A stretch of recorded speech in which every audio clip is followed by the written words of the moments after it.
Hi and welcome. I hope you're all doing well and thank you so much for tuning in. If this is your first time tuning in, my name is Lauren. I live here in Los Angeles. I work as a spiritual teacher, a spiritual healer. If anyone wants to see me, just leave me a comment. I don't advertise. There's no websites, social media or anything. I believe healing is a really personal journey.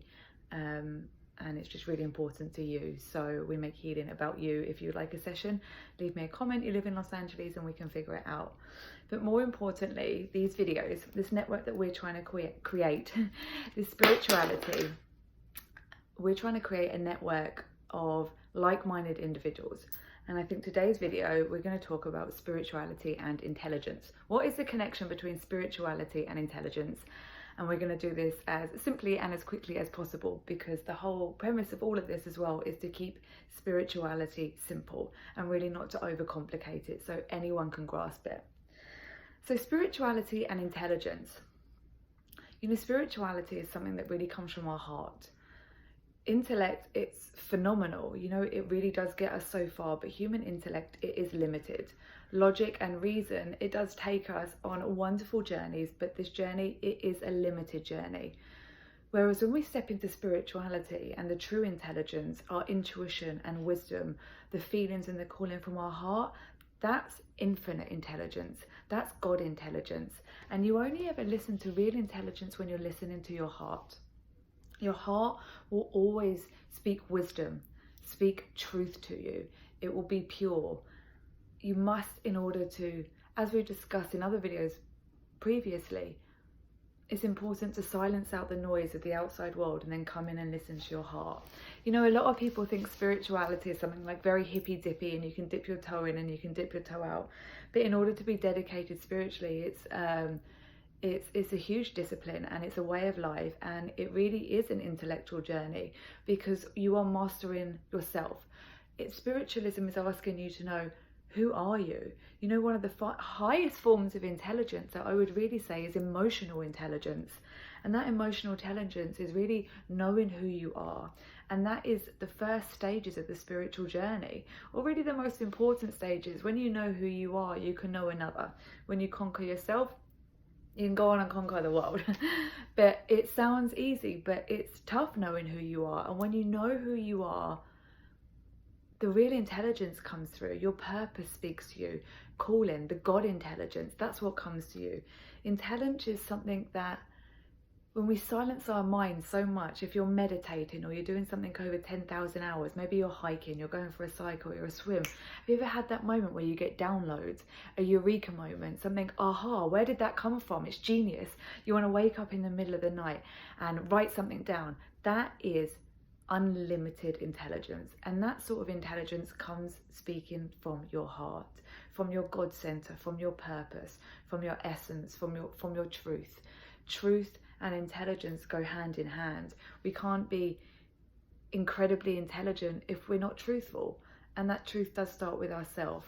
So intelligence and spirituality, the connection is, the more that you know yourself, the more that is revealed to you. The more truth that you sit in an alignment with yourself, the more truth and alignment the universe is going to show to you. In order to embark on a spiritual journey, there has to be a level of intellect, because you have to question. You know, spirituality, it really does want us to question limitlessly. And so there has to be that level of curiosity, meandering thoughts, wondering. And that's what's wonderful.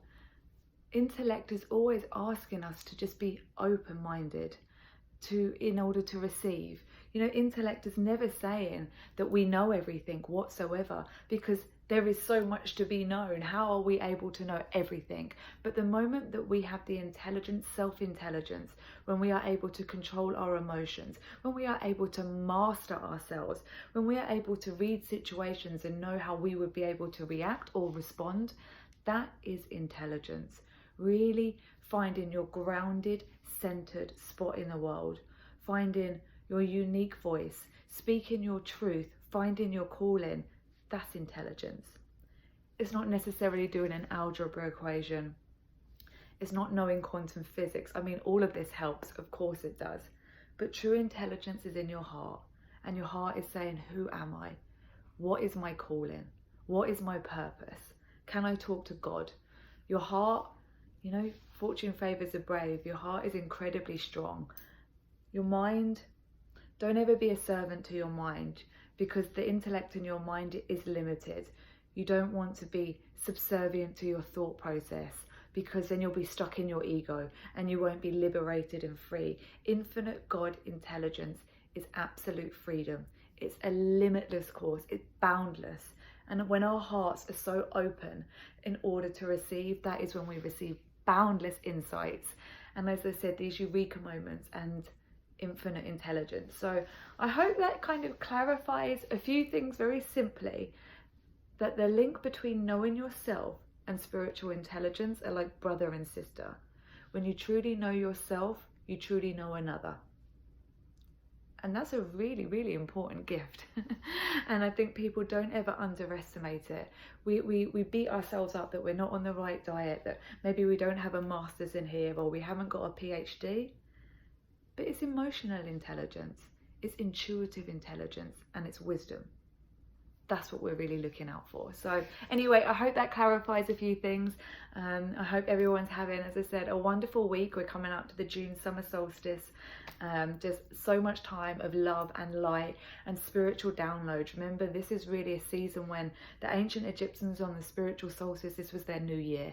This is when the two worlds, the spiritual world, the metaphysical and the physical, were so closely aligned that we could really access anything. So guys and girls, just be really open. Keep your hearts and your mind really open and tap into this infinite source of intelligence. Thank you. In love, peace and light. I love you all.